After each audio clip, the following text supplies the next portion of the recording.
संत होने का मतलब ये नहीं कि खूब आश्रम बनवा लिए और अपने मस्ती में जी रहे हैं। संत होने का मतलब यह है कि जन जन में, घर घर में भक्तिमय वातावरण बना देना।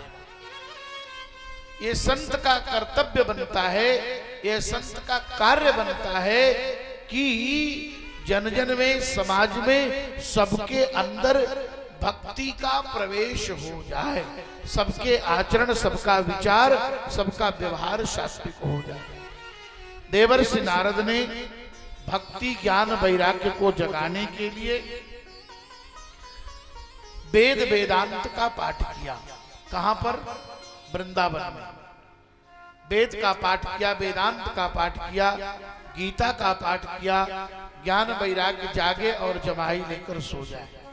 देखिए, हम लोग जैसे कथा में बैठते हैं तो कथा के समय हम लोगों का ज्ञान वैराग्य जग जाता है, और ज्यों कथा खत्म हुई, व्यास जी गए मंच से लंच पर और श्रोता गए मंच के बाद से नीचे से लंच पर, तो दोनों भूलकर खत्म हो जा रहे। अगर यह ज्ञान टिक जाए तो जीव का कल्याण हो जाए।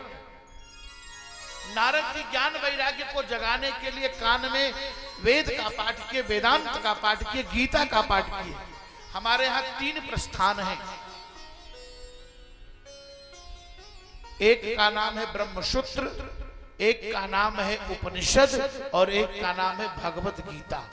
प्रस्थान का मतलब होता है परमात्मा से मिलाने वाली व्यवस्था। एक होती है पगडंडी, जिसको कहते हैं पद्धति। पद्धति जो है वो पगडंडी है, और प्रस्थान का मतलब राजमार्ग, सड़क है, बीथी है, चौड़ी गली है। तो परमात्मा से मिलाने के लिए 3 मार्ग हमारे यहाँ, 3 प्रस्थान की व्यवस्था आचार्यों ने बताया। एक उपनिषद प्रस्थान, और एक ब्रह्मसूत्र का प्रस्थान, और एक गीता का प्रस्थान।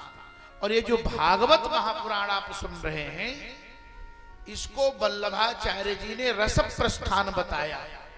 ये चतुर्थ प्रस्थान है जो परमात्मा से मिलाता है।